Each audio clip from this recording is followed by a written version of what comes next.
نحمدہ ونصلی ونسلم علی رسولہ النبی الکریم۔ ناظرین، روحانی کلینک کی طرف سے السلام علیکم ورحمۃ اللہ وبرکاتہ۔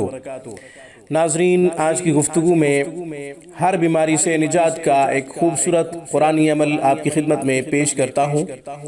ناظرین، اس سے پہلے کہ میں عمل پیش کروں اور اس کا طریقہ عرض کروں، آپ ہمارے چینل روحانی کلینک کو سبسکرائب کیجئے اور ہماری تمام ویڈیوز کی اپڈیٹ حاصل کرنے کے لیے گھنٹی کے بٹن کو دبا دیجئے تاکہ ہماری ہر آنے والی نئی ویڈیو کا نوٹیفیکیشن سب سے پہلے آپ کو مل سکے۔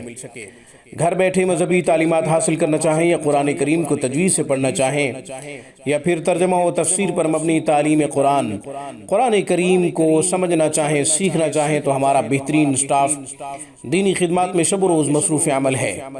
اسلامی تعلیمات کے حصول کے لیے ہمارے نمبروں پہ 24 گھنٹے ہم سے رابطہ کیا جا سکتا ہے۔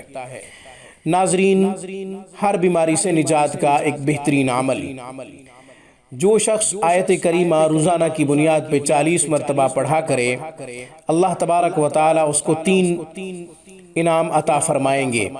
اگر وہ بیمار ہے، انشاءاللہ صحت یاب ہو جائے گا، اور اگر وہ بیماری سے نجات پا گیا، صحت مند ہو گیا، تو اللہ تبارک و تعالی اس عمل کی برکت سے اس کے سارے گناہوں کو معاف فرما دیں گے۔ سبحان اللہ۔ 2 فائدے بیان کر دیے میں نے۔ ایک تو بیماری سے نجات ملے گی، دوسرا جب بیماری سے نجات مل گئی، صحت مندی ہو گئی، تندرست ہو گیا، صحت مندی کے بعد اللہ تبارک و تعالی اس کے گناہوں کو معاف فرما دیں گے۔ اور اگر پڑھتے پڑھتے بیماری سے نجات نہ پا سکا، مر گیا، فوت ہو گیا، تو اس کا شمار شہیدوں میں ہوگا۔ سبحان اللہ، شمار شہیدوں میں ہوگا۔ تو 3 فائدے بیان کیے ہیں آیت کریمہ کو 40 مرتبہ پڑھنے کے۔ ایک تو یہ کہ بیماری سے نجات ملے گی، اور اگر نجات مل گئی تو سارے گناہوں کو معاف کر دیا جائے گا، اور اگر پڑھتے پڑھتے موت آ گئی تو شہیدوں میں شمار ہوگا۔ اس لیے آیت کریمہ کو 40 مرتبہ پڑھ لیا کریں۔ کسی بھی نماز کے بعد اگر آپ کو وقت ملے تو آپ پڑھ سکتے ہیں۔ ضروری نہیں کہ کوئی خاص وقت مقرر کیا جائے یا کسی خاص نماز کے بعد وقت مقرر کیا جائے، مثلا عشاء یا مغرب، اس کے علاوہ کسی اور نماز کے بعد نہیں پڑھ سکتے، ایسا نہیں ہے۔